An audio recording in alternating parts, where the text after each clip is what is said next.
nakakabawas sa heart attack, nakakabawas sa stroke, nakakabawas sa diabetes. Topic naman natin ngayon ay yung mga pagkain na mayaman sa magnesium. Bakit ba magnesium? Tatanungin nyo, ano naman kinalaman yan? Ba't importante yan? Kasi may isang malaking pag-aaral na kung saan 1,000,000 pasyente ang kasali, nakita nila na kapag mas mataas ang pagkain o mas madami ang pagkain ng mga pagkain na maraming magnesium, mas hindi sila nagkasakit. So, kasi ang magnesium muna, para sa ating kaalaman, kailangan to sa paggawa ng protein ng ating ugat, nerves, nagko-control din yan ng blood sugar, nagre-regulate din ng ating presyon o blood pressure, naggagawa ng energy o energy metabolism. So, nakakatulong po sa diabetes, sa high blood, sa pagtitibi, yung mga constipation. So, nakita nila na kapag kulang nga po sa magnesium, yung mga nagkulang, mas naka-heart attack, may osteoporosis na binanggit natin kanina, diabetes, constipation, headache, masakit ang ulo, mas anxious sila, mas depressed, mas mainit ang ulo, tapos masyadong mapagurin, o yung tinatawag na chronic fatigue. So, paano tayo mawawala ang pagod? Paano mawawala ang ating headache? So, baka hindi lang natin alam, kulang pala tayo sa kinakain natin magnesium. Bahay, baka kayo yung may sakit na nahihirapang maghanap ng katugunan kung paano natin ito pagagalingin. Nakakatuwa because may kasama tayo isang naturopathic doctor, maging yung kanyang pasyente na particularly asthma at high blood ang napagaling. Usapin natin sila because may ginamit silang magnesium. Pag-usapan nun natin, ano bang benefits na magnesium? Good morning. Ito po si Dr. Verla Boquinia with Miss Tess Texon. Good morning po sa inyo. Oho, pakigamit po yung microphone. Good morning. Ayan. Alam nyo, dito sa taong bahay, lahat ng pwede nating ituro or i-share na makakatulong, lalo na sa health, kaya excited po kami. Ano ba itong benefits na magnesium at paano natulungan si Miss Tess? Marami ang benefits ng magnesium. Ang isa doon, yung high blood, yung diabetes. Kasi ang magnesium kasi, siya yung, actually, ang work ng magnesium is more on cellular level. So, siya yung susi, parang siyang tagabukas doon sa cells natin, na kung papasok yung mga nutrients, pag sapat yung magnesium natin, bubukas yung cells, papasok doon sa cells ang nutrients. Pero pag kulang yung magnesium natin, hindi mabukas. So, walang papasok na nutrients or minerals or enzymes na papasok sa cells natin. So, yun yung dahilan bakit tayo nagkaroon ng sakit. So, kasi parang domino effect yan eh. Domino effect. So Pagka once may magnesium deficiency siya. Naririnig natin lagi, doctor, yung magnesium. Pero itong magnesium na binabanggit nyo, ginamitan ng nanotechnology. Opo. Which means, pagka may nanotechnology, paano ho siyang ginagamit? Ang magnesium is, according sa yung recent na research, is more effective siya pag gagamitin siya transdermal or sa skin lang kaysa iinumin. Kasi ang iniinom kasi, hindi siya masyadong na-absorb sa blood. So, pumupunta lang siya, natatapon lang siya, so sayang. Pag sa skin kasi, papasok na kaagad siya sa skin kasi sa cell kasi ang work ng magnesium. So, papasok kaagad siya doon. And then, mag-work na siya. So, ang isang example doon para ma-explain ko sa inyo gaano kahalaga ang magnesium is that kumakain tayo, di ba? So, pag kumakain tayo, more ang energy natin is on carbohydrates. So, yung carbohydrates, pagpasok natin dito sa stomach natin, ida-digest yan at it will turn into sugar. So, yung sugar na yan, yun yung dapat energy natin. Pero, kung walang magnesium doon, yung insulin mismo, hindi siya maka-work eh. Hindi siya maka-work, hindi niya ma-retrieve yung sugar doon sa blood para ipasok doon sa cells at magiging energy kung wala yung magnesium. So, ang nangyayari doon, ang nare-retain yung sugar doon sa blood natin. So, yun yung sinabi na mataas yung blood sugar mo. So, nagkaroon ka na ng diabetes. In short, yung mga may diabetes, yung may hypertension, o yung mga, sabi nga may asthma, katulad ni Miss Tess, siguro sa kanya na natin itanong kasi kung minsan yung mga explanation ng doktor, sorry po, hindi ganong mag-gets ng ating mga kataong bahay unless may makita silang testimonial na katulad nung ibabanggit sa atin ni Miss Tess. Good morning po sa inyo.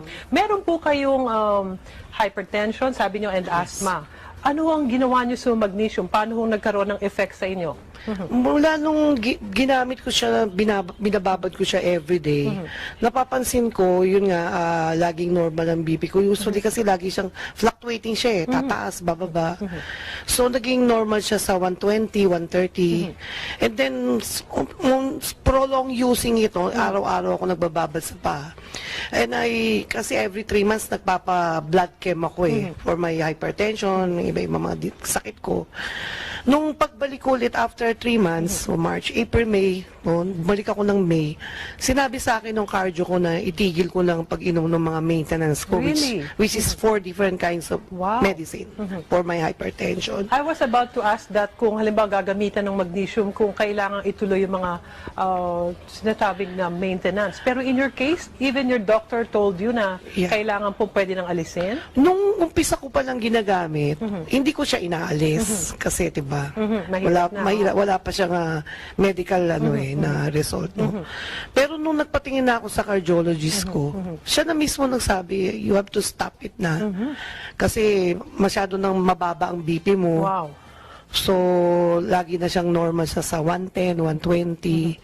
Tapos pati yung pulmonologist ko, dati kasi everyday, meron din akong ginagamit na pinapak, which, maintenance ko. Tapos meron ako mga allergies sa alikabok, sa mga ganon, madali akong mangate. Pinastop na rin sa akin yun. Ganon lang ang ginagawa ko po, ma'am. Everyday, nagbababad ako ng paa ko Okay. sa Yung tubig. pagbababad ng paa, actually, kung siguro mapakita ko, no, yung magnesium in liquid form, ito po yun. Magnesium in liquid form, ipapatak sa tubig, pagkatapos yung tubig mismo ang kung saan ay ibababad niyo yung paa. Yan ho ba yung ginawa niyo po mismo? Yes po, lukewarm water. Okay, so yung itong magnesium na ginamitan ng nanotechnology, yung may binabanggit kayo kanina, doctor, na yung magnesium deficiency, yan yung parang roots kung bakit nagkakasakit ang mga tao. Tama po? Opo, tama. So by using this, ipapatak lang sa tubig. Tama po ba?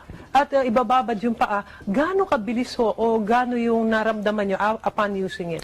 Upon using it, nung first time ko na ginamit, unang-unang nawala sa akin because I have a lot of body pains Meron namamaga yung lagi masakit yung muscle cramps, natanggal yun. Tapos nakalakad ako ng maayos kasi masakit nung time na ginamit ko Tapos nung gabi, ang sarap ng tulog ko kasi may pagka-insomnia na rin Dati, pag at my age, every morning 3 o'clock, 4 o'clock, nagigising ako to go to the restroom. Hindi na ako nakakatulog niyan. Pero dito talagang... You may or you may not answer yung age. Yeah, I will not, of course. Ganun po. Pero what's important is you're I will healthy. not. You're healthy because of itong ang magnesium. Pwede bang makita yung consistency? Ito, sabi nyo, in liquid form. So, Yes. ito, hindi iniinom. Hindi. Definitely. Ito Hindi yung mga siya. katambahay na Topical baka takot lang siya. kayong uminom ng mga tablets or in liquid form. Ito ay, ganito ho ba yan? Yan. Ayun, titignan ko lang. Tapos, ito ho mismo, gaano kadami yung ipinapatak sa tubig?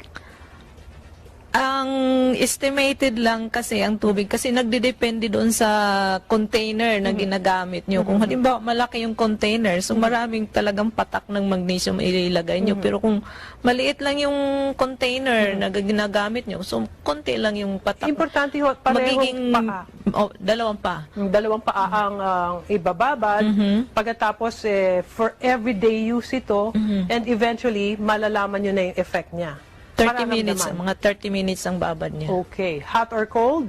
Lukewarm. Lukewarm. For as long as nakababad siya for 30 minutes, yun ang gusto nating Absorb na mahintay. siya. Dito si Miss Texon, sinasabi niya yung naramdaman niya. And I'm sure you're grateful kaya nandito kayo Yes, para ma'am. sabihin Yes, ma'am. yung effects nitong magnesium. Mga kataong bahay, itong magnesium na ito, na natutuhan natin itong benefits nito. So marami ho kasing klase ng magnesium, pero siguro because nandito kayo at nagpa-unlock kayo sa imbitasyon namin na maintindihan natin what magnesium can do, siguro siguro ho, okay lang na banggitin nyo yung inyong contact numbers. Baka ho yung ating mga kataong bayan interested to use itong magnesium in liquid form na pinapatak lang sa tubig at ibababad ang paa. Thank you very much po at I'm sure maraming mga matutulungan, lalo na yung mga kababayan natin na naghahanap ng lunas dun sa kanilang mga sakit-sakit. Yung body pains, naku, Yeah, baka number meron yan. one. Maraming mga kataong bahay natin, mga sumasakit na yan. Pero ito ho, pwedeng basta sa mukha, pwede Sa mukha. rin. Anywhere. Parang gusto mo magiging maganda yung mukha. Wow. Pwede may facial mask for 30 minutes. So habang nagbababad ang paa nyo dun sa magnesium, mag-facial mask din kayo. 30 minutes din. So, kailangan pala ng magnesium. Thank you very much, Dr. Boquinia, and of course, Ms. Tess Lexon. thank- At sana yung mga kataong bahay natin ay matulungan with the use of magnesium. Maraming salamat po at babalik po ang taong bahay. Doon lamang po tayo.